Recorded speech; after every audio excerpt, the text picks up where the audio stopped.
It is that act of being in the present moment that allows us to see new possibilities that we could never see.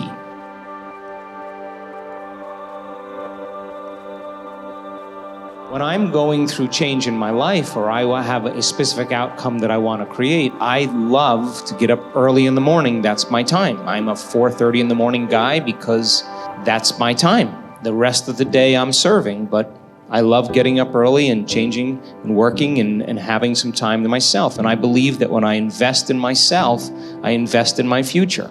And that time in my morning, nobody bothers me because that's my time.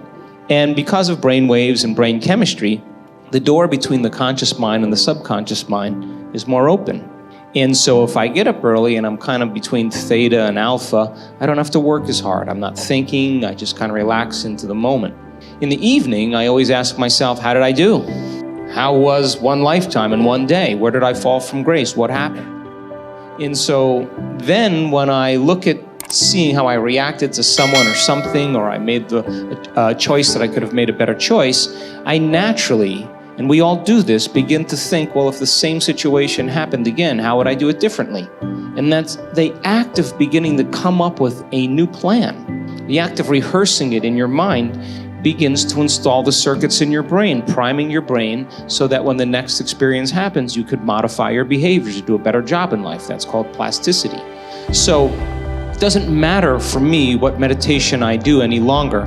I like to just get up in a new state of being. You know, when you're passionate about something, you know, when people can't get up in the morning and they can't get out of bed, I'm going to tell you why. Because they can predict the feeling of everything that's going to happen in their life, and their bodies resign to the familiar. I think that in order for us to truly change, we have to get beyond ourselves, and that is one of the arts of transformation. And with the moment we are completely in the present moment, we cannot be running a program. It turns out, coincidentally, when we're truly in the present moment, all possibilities in the quantum field exist in the eternal now. So when we're truly present and we take our attention off our body, off of people in our lives, off of things, off of places, and even time, that's the moment, as I said today, we become pure consciousness. That's the moment now we are no longer playing by the laws of Newtonian physics. That's the moment we no longer have our attention invested in this three-dimensional reality. And where we place our attention is where we place our energy. So then the moment we become nobody, no one, no thing, nowhere, and no time, that's the moment we get beyond ourselves. It is that act of being in the present moment that allows us to see new possibilities that we could never see from the place where we are stuck in our own programs and personality. The act of doing that, as Bruce said, is a skill, and it requires feedback.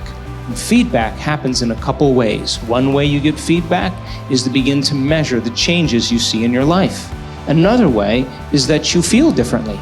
Another way is that the voice in your head goes away. It's telling you you can't, it's too hard, you'll never change.